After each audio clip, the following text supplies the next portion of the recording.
Hello, everybody. Welcome to Physics 121, summer Monday, June 22nd. We're getting there. This is the fourth of fifth weeks in the semester.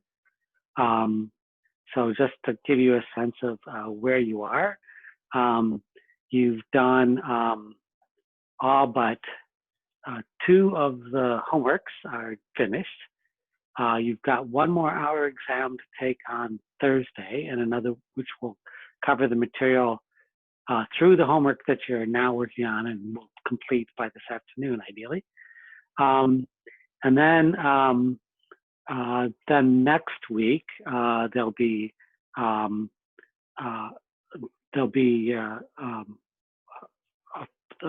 final exam that will be on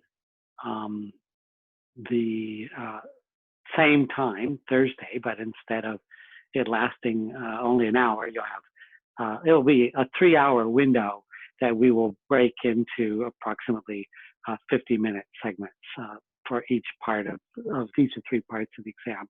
I'll talk more about the details, but it'll basically be the functional equivalent of taking 3 1-hour exams, hour exams, 45, 50-minute exams each, but one after another on not just the material that you just learned, but the material for the whole semester.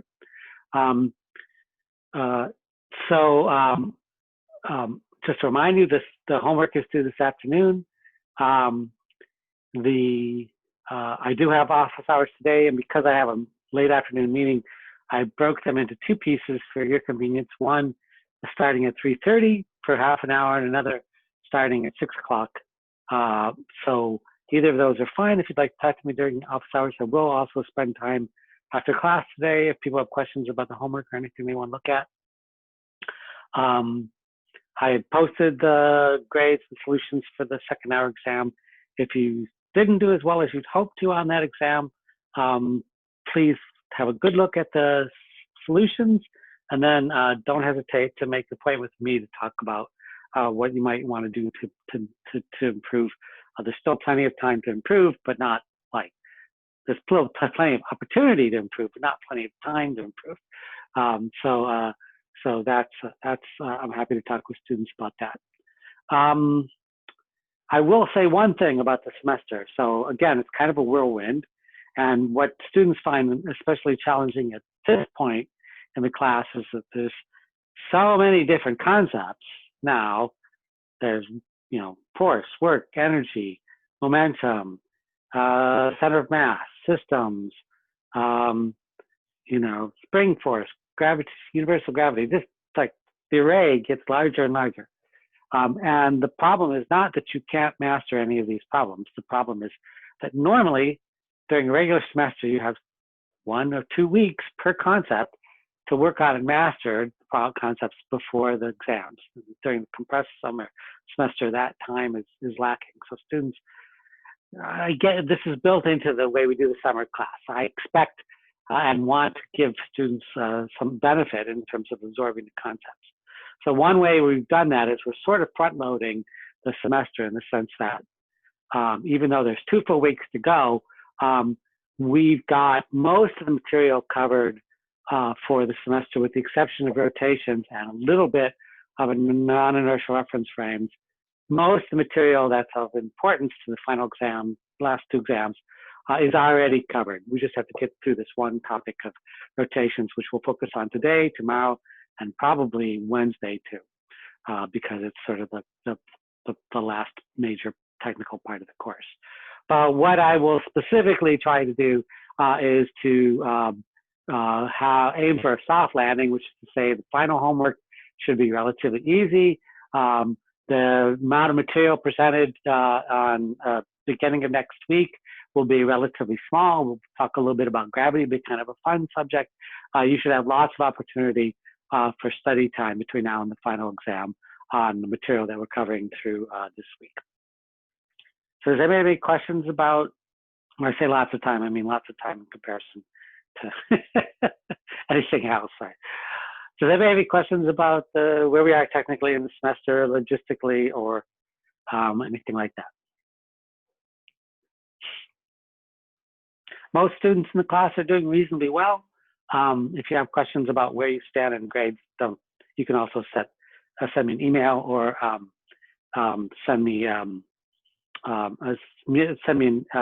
ask me to meet with you during office hours and stuff. But if people keep working, the key to success is to stay on target, not to give up, keep working, and we'll come out the other end.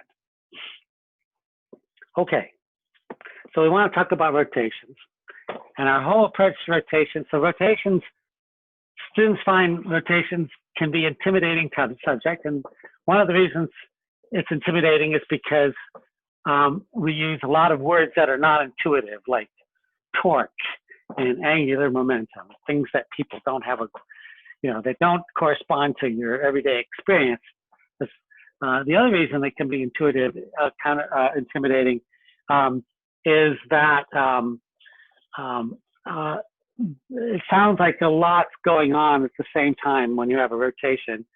And our whole approach to rotations is to basically take the general approach that we've come up with, regular motion, and by analogy extend it to rotation. So we have this notion of rotational motion. So just to remind you what we said last week, Thursday.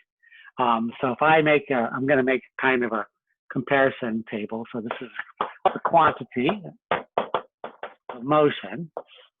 And this is how we describe those quantities in the two regimes, one of which is we call translational, or sometimes somewhat informally known as linear motion. And then the other is what I call rotational, sometimes informally known as angular motion. So in terms of kinematics, the descriptions of the motion, we've looked at this already. And so we have things like position, velocity, acceleration. And position, linear is basically x, it's a length. Velocity, v, is defined as the time derivative of x, and acceleration is defined as the time derivative of velocity.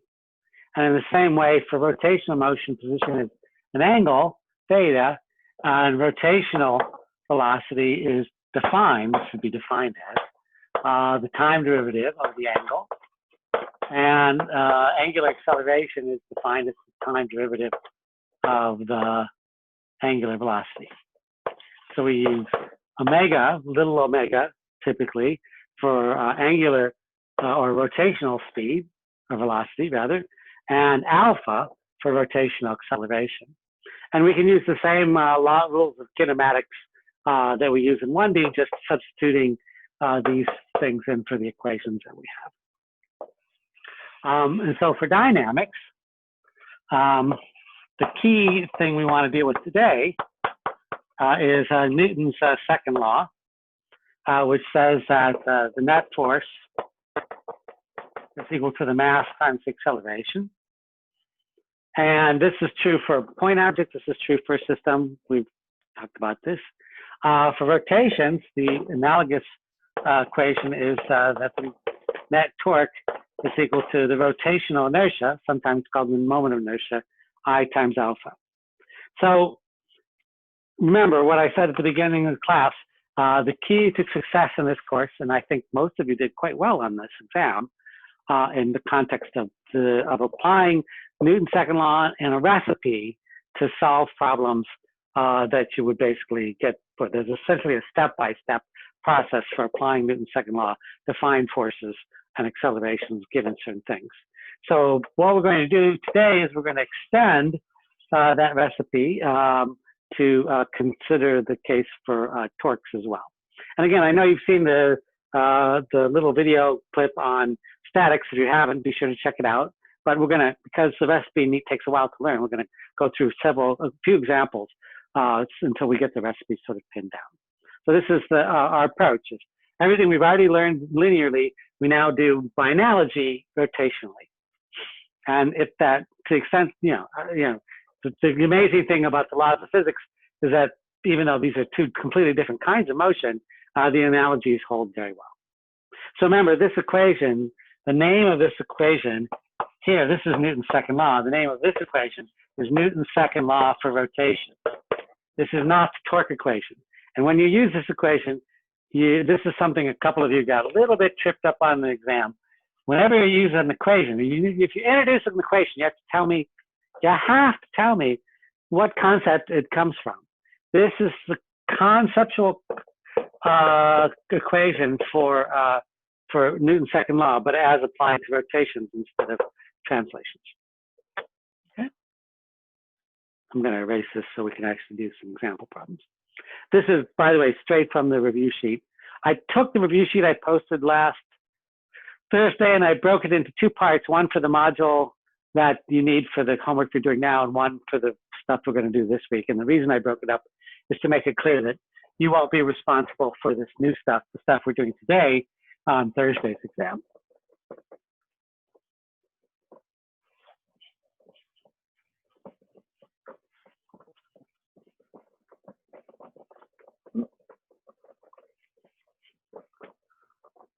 So my chalk is getting a little damp in the humidity, and it's harder to get it off the board. My apologies. All right. What the best way to learn the recipe is to apply an example. So we're going to do an example which is a ladder on a wall. And the idea is like this. I've got a floor. I've got a wall. And on that floor and that wall, I'm going to put a ladder. So this is like a ladder, the kind that you would walk up to get somewhere, something like that. And I will define an angle of reference here. So I will call this angle here, I will call it theta. And the length of this ladder will be given as L. And the mass of the ladder is also given. And I will say that the floor has friction.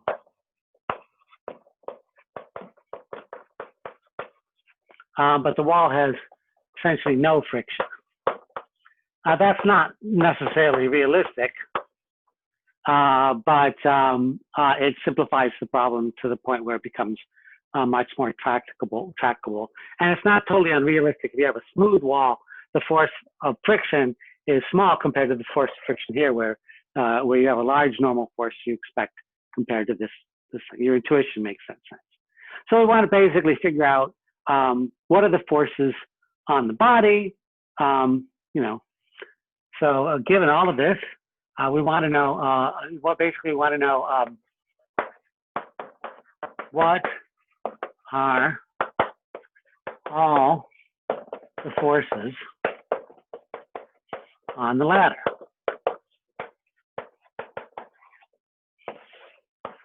We want a list of them, and we want to know which way they point. And we want to figure out what they are. Okay. So what's our approach?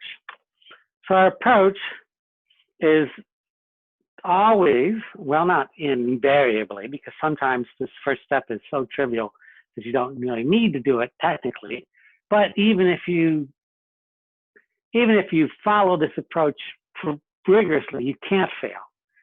The first step is to apply the recipe we've already applied, to treat the object as a point-like object and to see how far we can go. So in other words, we're asking for forces, so that we know we need Newton's laws. We start with a sketch on the givens, which are M and theta and L. we ask ourselves, do we know what the acceleration is? Yes, we do, because the ladder is not moving, so everything's static. No motion, ladder leaning against the wall, so the acceleration is equal to 0, which is to say a sub x equals a sub y equals 0. So that's great. So the next step is to do a free body diagram. So we do a free body diagram of the ladder. And again, the free body diagram is conceptually the most important part of the problem. At this point in the course, the free body diagrams will be complicated enough so that if you don't get the free body diagram right and you just try to apply Newton's second law, the chances of getting something tangled gets really high. It's worth spending the time to slow down and make sure you got the free body diagram right, because you're going to use the free body diagram as your bookkeeping device to keep track of all the forces and forces. So free body diagram on the ladder. Again, I treat the ladder as a point-like object. I say, what are the forces on the ladder? Well, I know that there has to be a force of weight on the ladder, so we'll call that W. And I know that there is, well, what else is, so then I just ask the question, well, what are the forces that result from the ladder being in contact with something? So I look at the picture of the ladder and I say, mentally, the ladder is in contact with the floor here, so there's a point of contact here, and with the wall here. So those are the possible locations where forces come in. Tension doesn't come into play. The forces to the floor. So again, there's a normal force from the floor. Now, remember, I've talked to a couple students and you want to really be clear. What do you mean by normal force? So normal force literally just means a push. Any surface that pushes is applying a normal force. It can be the floor, it can be marshmallows, it could be collision. Could be anything. As long as there's a push, that's what we call a normal force. And the reason it's called normal is simply because the force direction is perpendicular, which is to say normal, to the surface. So we're going to label this the normal force, so everybody's clear on that. And because it's not the only normal force in the problem, then I want to keep track of which forces are which, so I'm going to call this normal force on the ladder due to the floor. So normal LF, just to keep track of which ones are there, okay? What other forces are on the ladder? Well, there's a force of friction on the ladder. We're told the floor has friction. And you know the friction is there because otherwise the ladder would basically slip on the floor and fall down. So there has to be a force of friction holding the ladder against the wall. Newton's second law says that all the forces have to be balanced. So if the wall's pushing on the ladder, the floor has to be pushing on the ladder in the opposite direction. So there's a normal force of friction, and it's the only force of friction, so I'm just going to label it F. Again, you can label it with you can label all of these things in detail if you want, but the key is that the labels have to make it clear that there's no ambiguity going on. So that's the force of friction pointing that way. And then the wall itself, well, the wall itself, again, pushes on the ladder, and it's again, anytime you have a push, it's a normal, what that means is a normal force perpendicular to the surface. So that means there has to be a normal force on the ladder due to the wall, NLW. And there's no friction here, so that's it. Now notice something important. The angle theta does not come into the free body diagram. It's because all of the forces are either related to the surface of interaction, and that surface here is normal and friction. So remember, normal is the perpendicular one, a push. Normal just means push, that's all it means. And friction just means any force parallel. So push, no parallel, so that's it. This is all the forces that you've got. And we do a coordinate system X and Y. Yes, so far so good. And we apply Newton's laws. So we say Newton's second law. Let's start with the Y coordinate. So we say the net force in the Y coordinate is equal to m times acceleration in the Y coordinate. That's 0. So we say, again, Y is positive. So I say N LF minus W equals 0. We've solved this problem many times. Oh, by the way, if you're somebody who habitually sticks arrows on these things here, try to squelch that bad habit. The arrow, these are magnitudes, not vectors. So no arrows on top of here. Carrying on. So we end up with NLF equals W equals mg. So we know the magnitude of the force due to the floor. This is the same problem as a book on the floor. It doesn't, that nothing has changed. Okay, that's cool. All right. What about these forces here? So let me do the next one on over here. So I'm going to erase this just to give myself some room to do the equations. So here I say Newton's second law in the x coordinate. And so I write F sub x, the net force in the x direction is equal to m a sub x, which is 0. Again, please don't skip this step. Please don't forget to write Newton's second law. That's always important. So I'm expecting to see those things. And then I look at those forces and I say, well, that's the force of friction, which is positive this time. Keep track of that. Minus the normal force due to the on the ladder due to the wall, NLW. That's equal to 0. And the problem is, I can write this equation down, but it's not helpful because this quantity here is unknown, and this quantity here is also unknown. So I've solved for this normal force using the regular free body diagram. I don't need to apply rotational motion at all to determine the normal force on the ladder due to the floor. But I don't have enough information just with a regular free body diagram to figure out what the force of friction is, nor what the force on the wall is, because I only have one equation and two unknowns. Okay? Questions about that? So this is as far as you can get. But it's the first step. You don't start by saying, oh, torque and rotation and things. You start by treating the ladder as a point object and seeing how far you can get.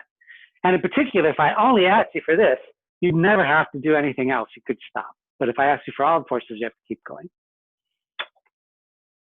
Everybody clear on that? Just want to make sure, because this recipe, learning the steps of the recipe is the key to success in these problems. So the first step of the recipe is just do what you've always done since the second week of class. Treat the object as a point-like object. See how far you can go. Okay, can I erase this? I'm going to erase this. So what do I want to keep? I want to keep, I'm going to keep this equation handy because we've already used it once. And I'm going to keep this free body diagram handy. Well, rather, I'm going to reproduce it up in the corner because I need some extra space. So I will do that. So I'll actually write down here all the things we've learned already. And then I will have some room so that I can keep track of what we know and what we don't know. So let's rewrite it. So this is a little bit compressed, but I will have my free body diagram, which is the friction, normal force due to on the ladder due to the floor, weight, and normal force on the ladder due to the wall. And again, these two forces we haven't figured out. That's X, that's Y. And we have the equation that the normal force NLW minus F equals 0, but that's in a cloudy box. We haven't really figured out what that is yet. So we're trying to carry on from there. Okay? So what are the next steps? Well, the next step is to contend with rotations. And in order to contend with rotations, I have to draw something called an extended free body diagram. So I'm going to draw a relatively large extended free body diagram. So extended, so I usually do my acronym for extended is just the letter X, free body diagram, again, for the ladder. So let me make a recommendation to you. You can, in principle, just do the extended free body diagram from the beginning and use that as a bookkeeping device for everything. That's somewhat of a, theoretically, it's a somewhat of a time-saving device. Because if I start with the extended free body diagram and I do it right, I can use that to read off the forces and figure out the torques. But my strong recommendation is that you always instead start with the regular free body diagram first, because then you know for sure what those forces are. In other words, by treating this object as a point-like object, you can make sure you've got all the forces without worrying about any torques.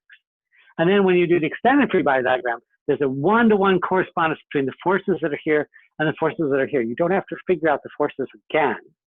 You just have to figure them out the first time and then put them here. So I'll show you what I mean. So what do we do? So the steps for an extended free body diagram are to make a simple sketch of the object in question. So that's this thing here, which is the ladder. Let me draw it a little bit so that the angles matches. Now notice I haven't drawn the wall. I haven't drawn, say I'll draw it like, having trouble with angles. Try again. There we go, something like that. I don't need detail. I mean, again, the free body diagram has no detail. It's just got a point. The extended free body diagram, the only detail I need is an outline of the forces that apply. And actually, I will, for clarity, I will move this just a little bit so it's sitting right in the center. So we'll do it like this. Okay, that's all I need is an outline. I don't need the details of what's going on. I just need an outline. And then what I do on this outline is that every one of these objects, one at a time, each one of these forces, 4 forces, I move them, or copy them from here to here, and I put them on the extended free body diagram where they apply. That's the key. So you can start with any force you want. So let's start with the force of friction. Where on this diagram is the force of friction applied? It's applied at the point of contact, right? So again, these are the critical points of contact, and you have to think about where those, every force except for weight is a contact force, so you have to think about where that force is applied. And you draw it, you basically just pick it up and you move it here, right? So it's basically applying like this, at that location. There's the force, okay? At the same location, there's a normal force, which is what we know. Well, we know that. That normal force there is an LF for the normal force on the floor. So we put that force on there. There's another normal force, which is applied by the wall. Well, the wall force is basically being applied here. So that force here, that's the normal force on the ladder due to the wall. So again, NLW. And the only force that we haven't put on here is the force of weight. So here's the question.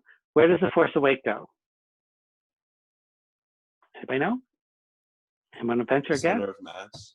Center of mass, which, as long as I've told you that this is a uniform ladder, is right in the middle, yes? So here's my little center of mass point, which I usually make as a little X. And then I draw the force of weight pointed down, W. Okay. So now I'm in good shape. I've got all my forces on the diagram. I just need two more things to make sure I've got my free body diagram, my extended free body diagram ready to go. The first thing I need is I need a pivot point. In other words, I need a location from which I will calculate the radial distances for the torque. Now, this is the weird thing. It's a little counterintuitive, but it's both good and bad. The choice of pivot point is up to you.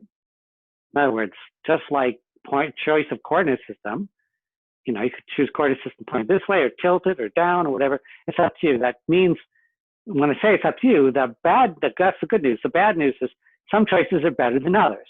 You can guarantee you will get the right answer no matter where you put the pivot point. That's how physics works.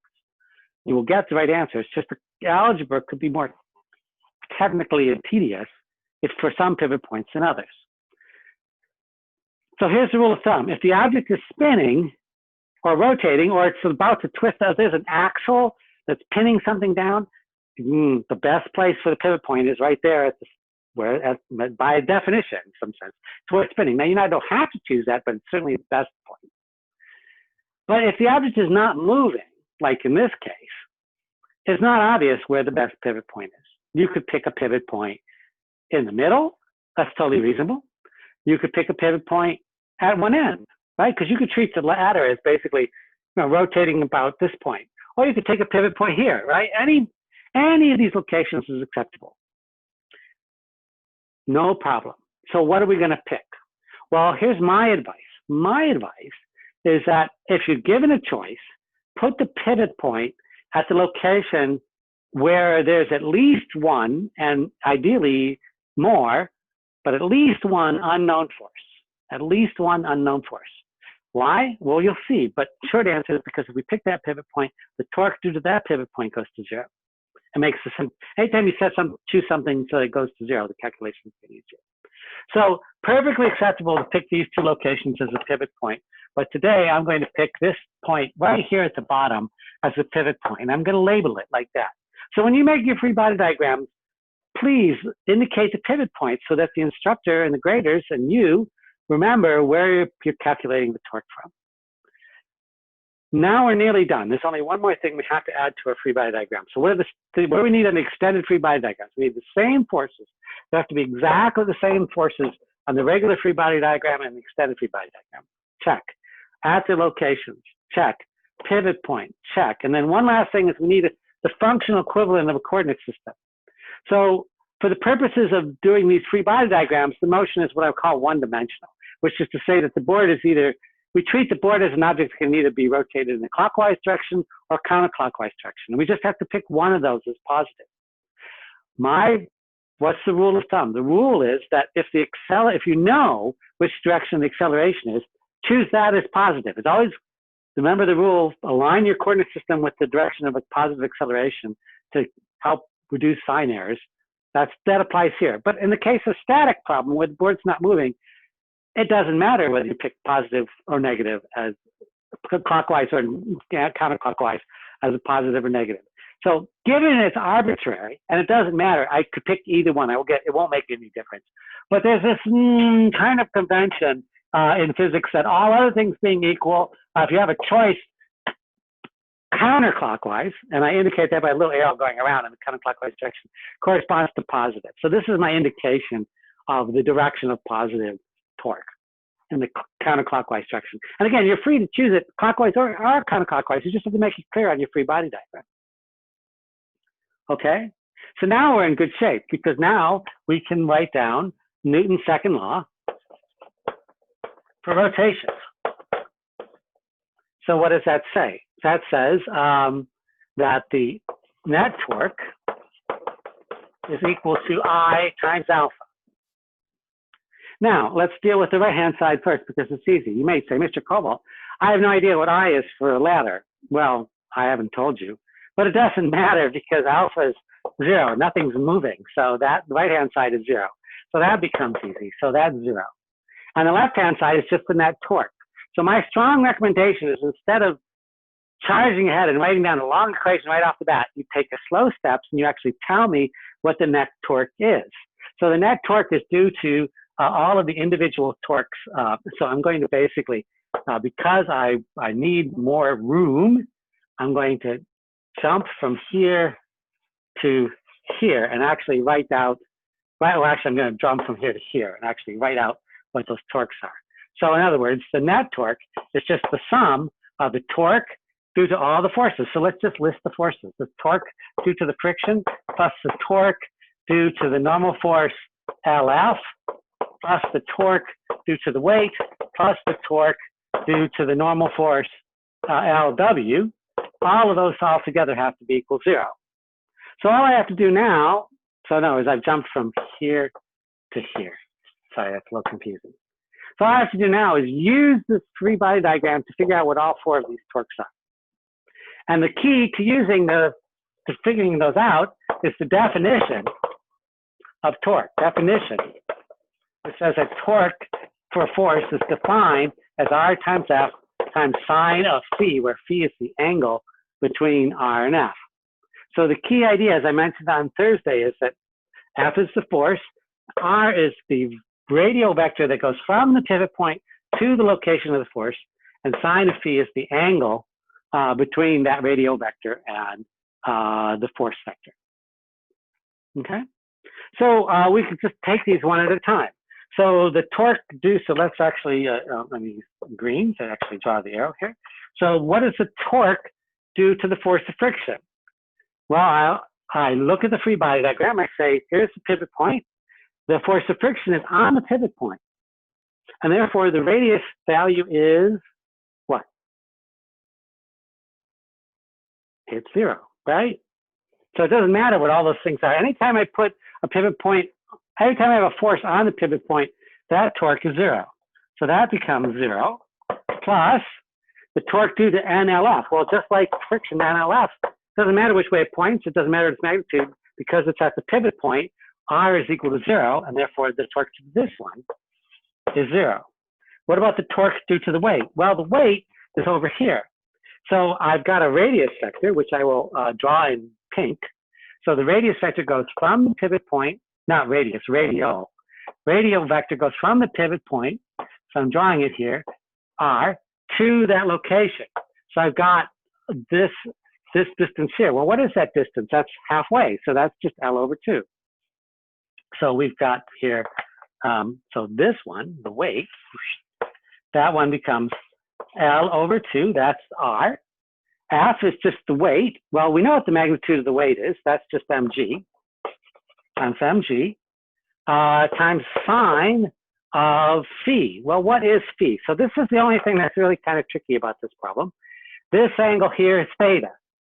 Okay, so if this angle here is theta, then this angle here is essentially 90 degrees minus theta, right? Or pi over 2 minus theta, whatever your favorite thing is, right? So this angle here and this angle here are the same.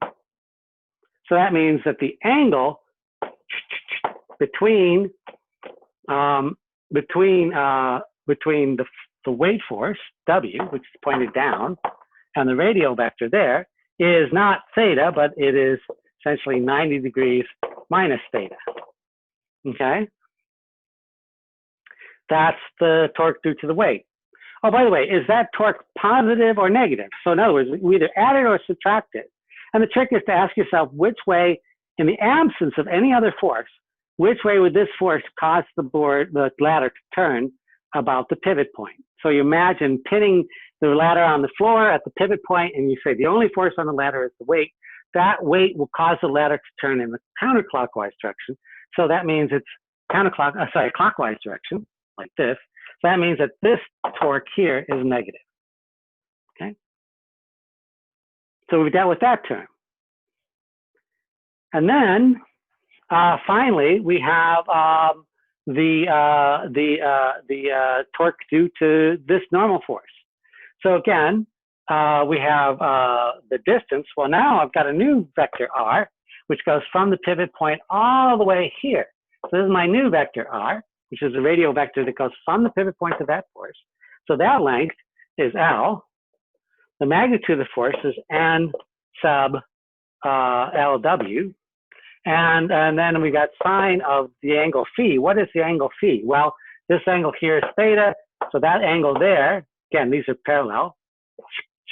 That angle here, I'll call that tick, tick, tick, tick. That's also got to be theta, sine of theta. And again, this time I'm going on this way. So that's plus. And all of this has to be equal to 0. Okay? So you can see the equations get kind of long when you break out the individual torques, but you're just adding up terms. Okay? So now that we've got them, let's just do the algebra, because it becomes relatively straightforward. I just want to make sure we're clear on the issue. I mean, basically at this point, the rest is algebra, right? We've got givens, only one unknown now, and that is this. So technically, all I have to do is solve for NLW and then use this equation to find the friction. And just to make it clear, so let's do it. I'm going to simplify things. I'm going to erase this and redo the algebra so you can see it. By the way, just as in the past, I will put this problem up as a practice problem that you can follow along. But let me make sure I've got it here. So I'm going to rewrite this equation here. So it's going to be negative L over 2 times mg times sine of 90 degrees minus theta. Well, if you go through the algebra, sine of 90 degrees minus theta is the same thing as the cosine of theta. So basically, it's going to be cosine of theta plus L times N sub LW sine of theta equals 0. So I just rewrote this equation here, but converted sine into cosine because of the 90-degree factor. So there's only one unknown, and that is n. Notice that L goes away, so I can cancel out L on both sides. So I end up with essentially, what I'll do is I'll multiply it through also the whole equation by 2. So I get mg cos theta plus minus mg cos theta plus 2 NLW sine theta equals 0. So I just solve for NLW, again, fun algebra, but it's not so hard.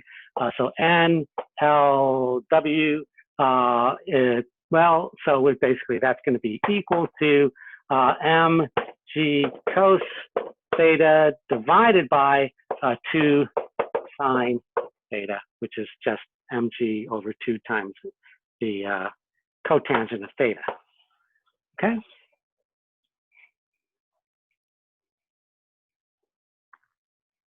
And that solves the answer to the question of what, did I do that right? I got it right. I feel like I'm doing something somewhat off. No, that sounds right.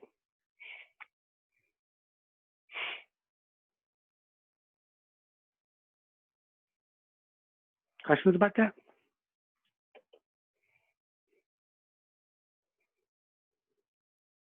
So, for example, if the ladder is at 45 degrees, then cosine over sine is just 1, and you get that the normal force is half the weight force, which then makes reasonable sense.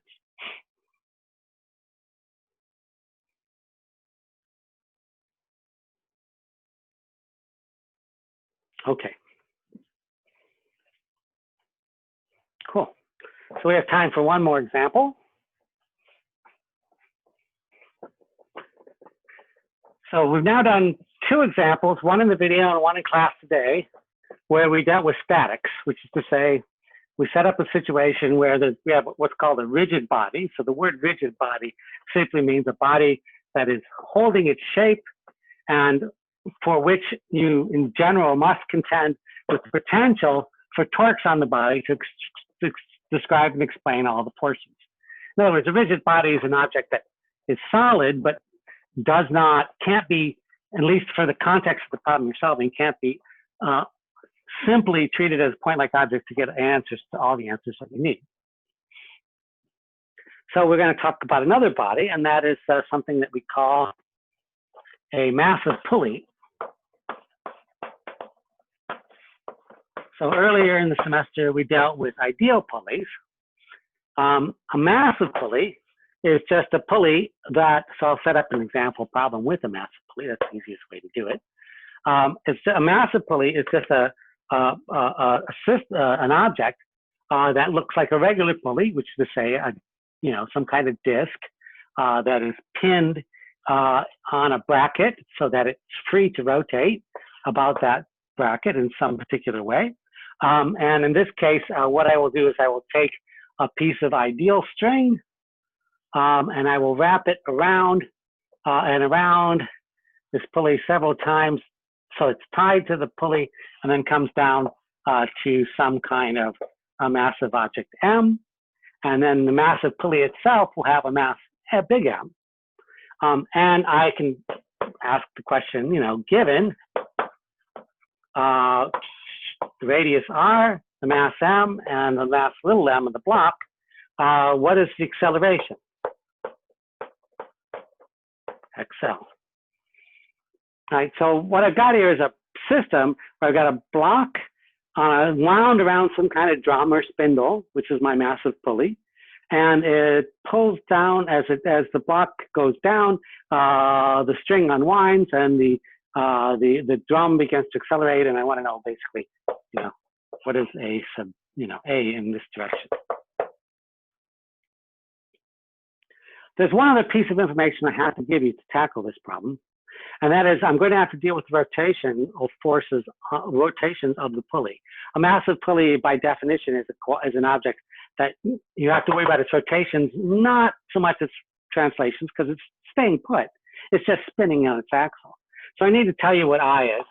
And so in a problem like this, I would tell you that I is just equal to 1/2 times m, big M, in this case, times r squared. So that's going to be a given as well for pulley. And we'll get to where this comes from and how you calculate it in general a little bit later in the week. But for now, really, for the rest of the week, just assume I'm going to give it to you. So what's the recipe? Well, the first thing is, what about acceleration? Well, we know that this thing is basically going to accelerate. And we know that this thing is going to, because this is accelerating, is tied to the string, we know that this is also going to accelerate with some angular acceleration alpha that's somehow related to this thing. So the trick is to sort of sort out what those relationships are. So we don't know what the acceleration is, but we do know it's going to be in the vertical direction. And because I want to keep my accelerations positive, I'm going to pick the vertical negative direction as positive, and I'll label that z. So basically, what I want to find is a sub z. What is its value? And the second thing I want to do is I want to do a free body diagram. So I have a free body diagram on the block. And nothing could be simpler. I've got a piece of string, which is ideal with some tension, and a weight, which I can basically work out, and a z coordinate going down.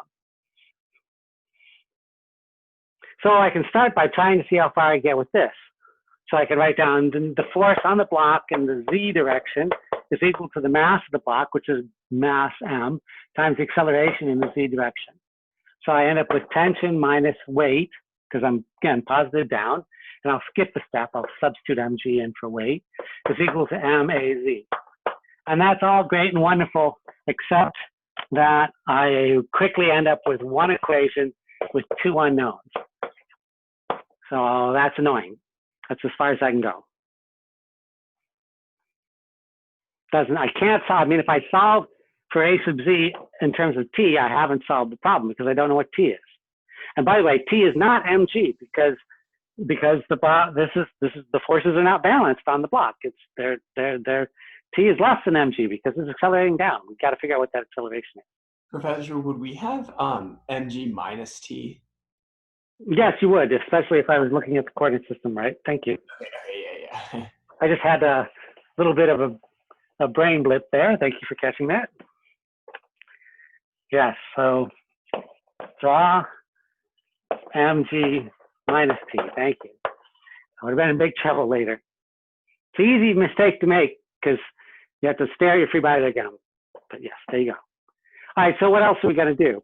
Now, by the way, you could, and it would be reasonable at this point to draw a free body diagram for the massive pulley because it's an object that has mass. And we will actually contend with how to do that, not today, probably tomorrow. But I will tell you that it's not a helpful exercise. And the reason it's not a helpful exercise is because, well, okay, the issue is there's some force that's applied by that axle at the pivot point. And I don't have a way to contend with that force yet. We're going to call it the hinge force or the axle force.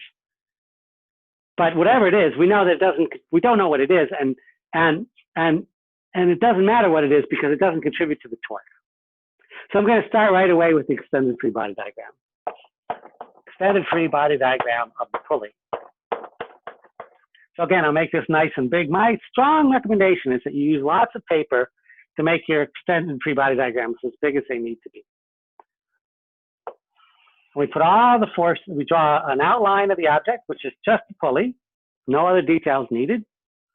And we put the forces on the pulley, any forces that are on the pulley, we put them on the free body diagram. So what are the forces on the pulley? Well, so this is actually the weight of the block. So let me just emphasize that. So here I have the weight of the pulley, which is applied at the center of mass, as we said before. Just points down. And then there's got to be some other force. We'll call it the hinge force for now, but it really doesn't matter what it is. It's some force that points up, but it's also applied at the center. And you know those, some sense of the word, it could point anywhere. Its value, it could be anything. For now, we don't care. It's just some force that is holding the pulley in place. And the only other force on the object is the force in contact due to the piece of string. So there's the string tension here. So if the tension is applied in this way on the block, it means the tension is applied in this way on the pulley. So there has to be a tension force downward. It has to be straight down. And the only question is, where does it apply? And it's a little bit tricky because you say, well, the string is wound all the way around the pulley, so maybe it applies on the whole pulley. But the way to think about it is that this piece of string that's stuck to the pulley here, everywhere, it's just now, in some sense, the word part of the pulley system. And the place where it deviates from that pulley system is right at the point where the string comes off of contact with the pulley, which is to say right here, I'll put this force here, right here where this is basically being pulled here. So that's the tension force, T. It's the same tension force here, T. So that's my free body diagram for the massive pulley. And now all I have to do is, I have to add a pivot point. So as I said before, anytime you have a system where there's an obvious axis of rotation, which you do here, that's the place you should put the pivot point, PP. And you need a positive direction. So again, you're free to choose either clockwise or counterclockwise as positive. But in this case, because I know that I'm going to be basically going around this way, that's my positive direction. So I will write a little indication, counterclockwise positive in the corner, so that I keep track of what's positive and negative.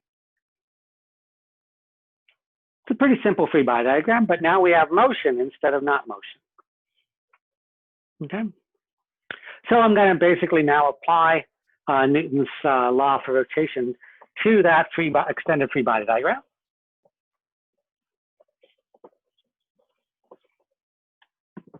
So let's follow the recipe now.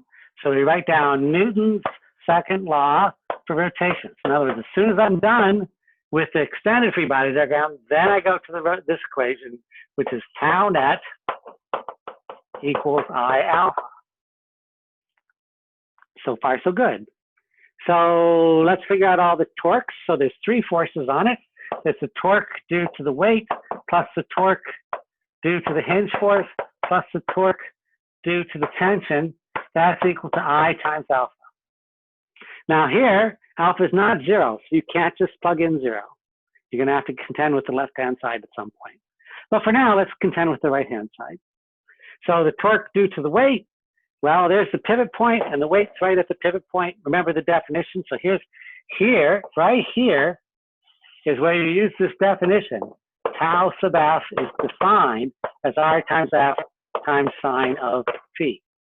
That's where you use the definition. Definition. This is the definition of torque, and this is Newton's second law. So the torque due to the weight, well, the weight is applied at the pivot point, so happily that's zero. You'll find this is often the case for problems I set up, where a lot of the torques turn to zero. The torque due to the hinge force is also zero. And the only torque I have to contend with is the torque due to the tension. And I just have to figure out the vector R. So R goes from the pivot point to the location where the force is applied.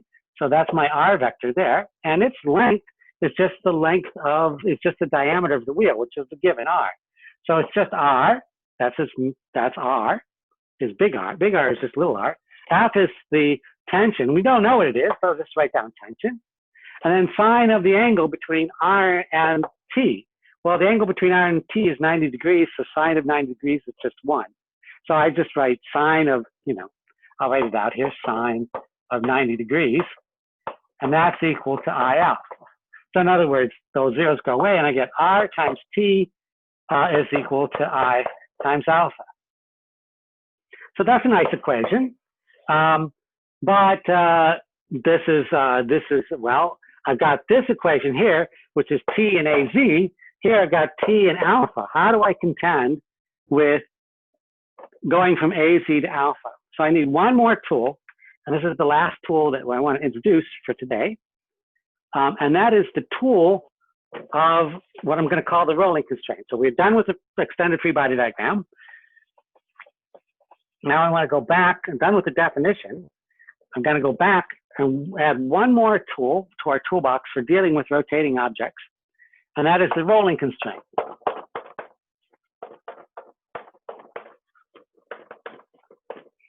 So the rolling constraint is a kinematic constraint that basically ties angular quantities to linear quantities at some particular position.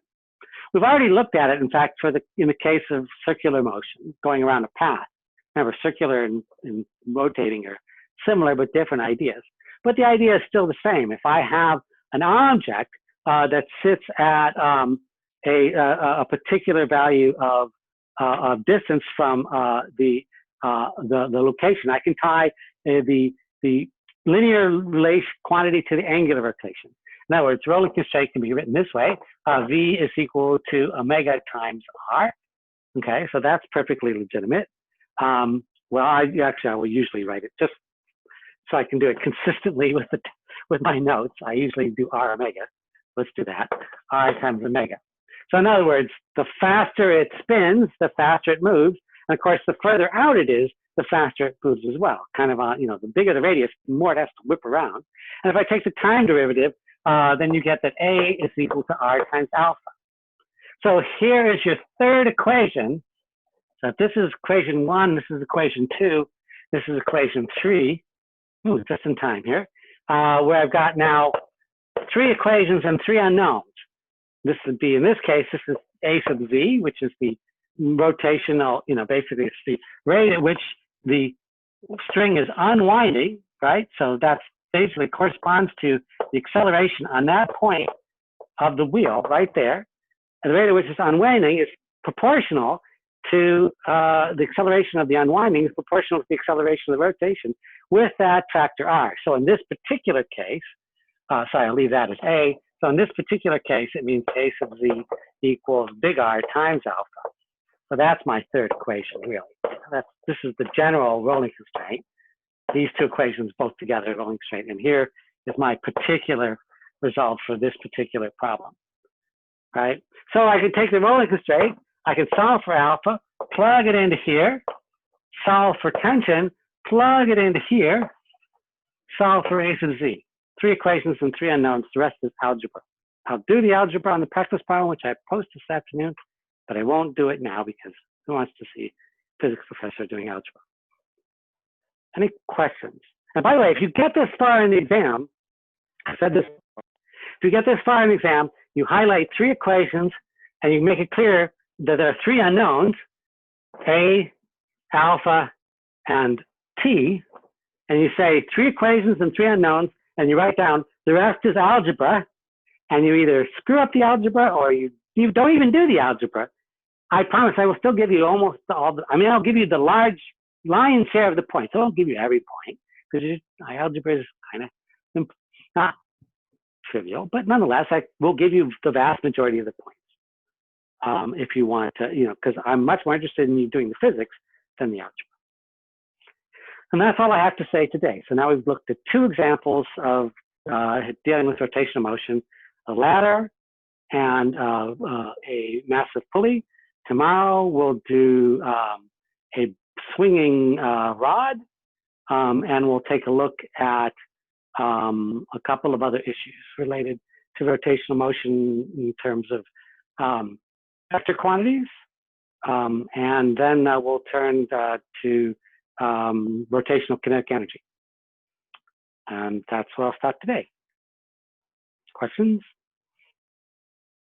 Any questions about what we've done today?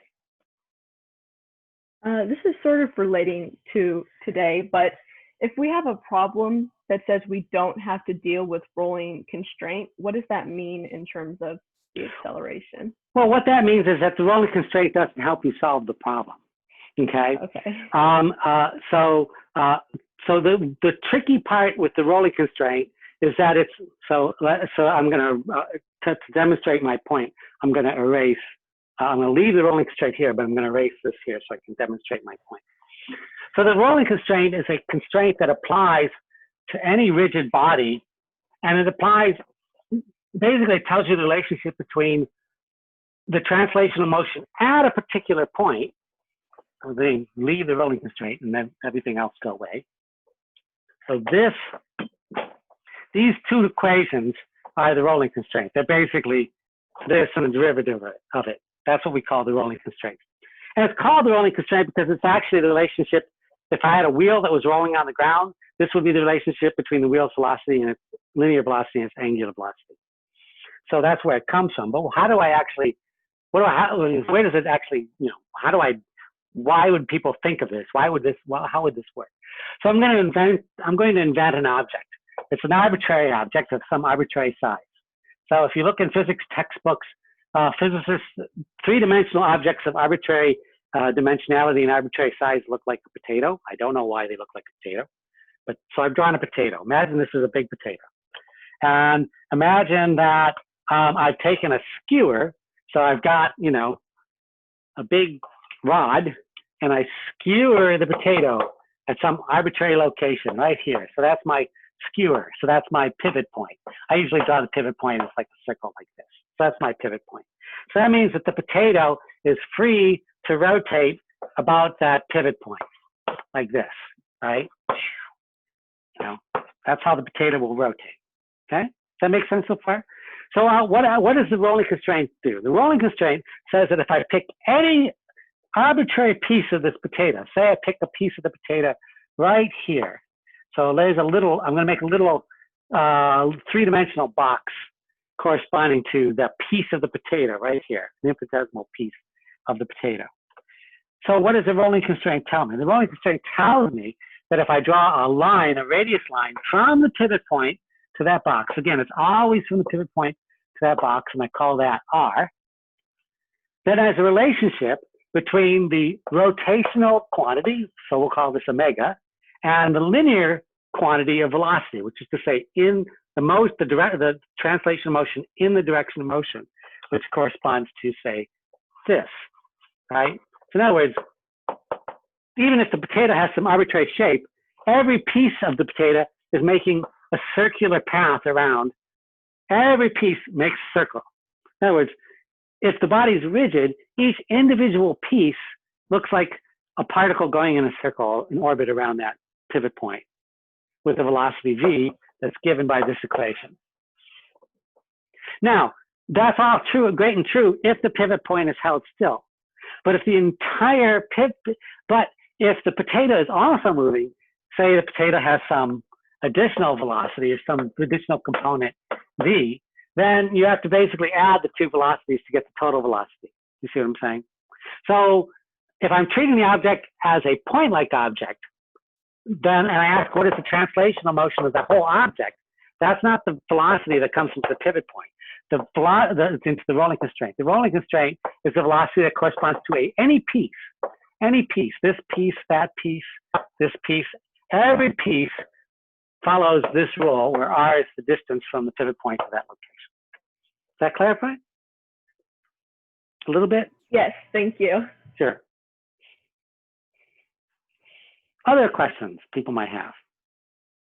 So the rolling constraint is absolutely critical when I've got connections between rigid bodies where I've got some piece of the body that is, I've got a handle on, a measure on its linear motion, such as a piece of string wrapped around a pulley, and its rotational quantities. And this basically lets you jump in it. But this is not the velocity of the center of mass. This is the velocity of that individual little piece that you're trying to identify. Okay, other questions about the material for today? So you need, in general, for these torque problems, you want to have the rolling constraint in your pocket ready to go so that you can convert that nasty alpha, right? So the quick thing is, of course, alpha is equal to basically A over R. So this substitution goes into your equals I alpha. That goes in here, and then you can deal with all of these other torque terms. That's the strategy. I had a question about the hinge force. Would the hinge force kind of be like in any like pulley problem if you drew like an extended free body diagram for it? Right. So in principle, the hinge force is always there, and we're going to talk about the hinge force tomorrow when we deal with the problem of a rod. So for example, tomorrow I'll give you the problem of you have a rod, you hold it by a hinge at one end, like I'm doing there, and you let it go and it falls, right? And so there's obviously some force. For a pulley, it's right at the center. For this, it's right where my fingers are making a hinge. there's obviously some force at that point. That's the good news. We know there's a force there. It has to be because it holds the thing up. The bad news is we have, in general, no idea what its magnitude is or which way it points. That's the bad news. But the good news, so then back, bad news, good news, bad news. Good news, the good news is that if I pick the pivot point at the hinge, I don't have to worry about the torque due to the hinge. Torque due to the hinge force is 0. So yes, in general, there'll be a hinge force. Again, the object, if the object is in contact with a hinge, be it the axle of a pulley or a door hinge or my fingers holding up the, or here, better, this is a much better hinge like that. Right, there's a point of contact here. As long as there's a point of contact, there has to be a force. And it's not clear whether that force is pulling or pushing, at least not a priori, and which direction. So I'm just going to call it the unknown force, H, and I will contend with it that way. And unless I ask you to solve for H, you might not need to, right? Because you might be interested in, for example, in this problem, all I was interested for the pulley is the acceleration of the block. I didn't care what the hinge force was. So unless I ask you to solve for it, it's just a force that goes in to your extended free body diagram and doesn't contribute to the torque. Is that helpful? Yes, it was. Thank you very much. Sure. I mean, it's the last force that we're going to put on the force menu. And it's there because if I ask you for a formal extended free body diagram, you've got to include that force. Technically, the force belongs there, but it won't contribute to the torque if you put the pivot point at that axle. Other questions about either today's thing or any of the homework questions that we've got coming up? I know I've got, looks like 8 or 9 of you still hanging around, but if you've got other things to do or you will feel content to stay, whatever it is, I know at least a couple of you asked me to stay after and to answer some questions. And if you can't stay after today, again, I will have office hours. I'll post them on the Zoom notice. One at 3:30 for half an hour and one at 6 for half an hour. Otherwise, cage match, all comers. Send me any questions you got.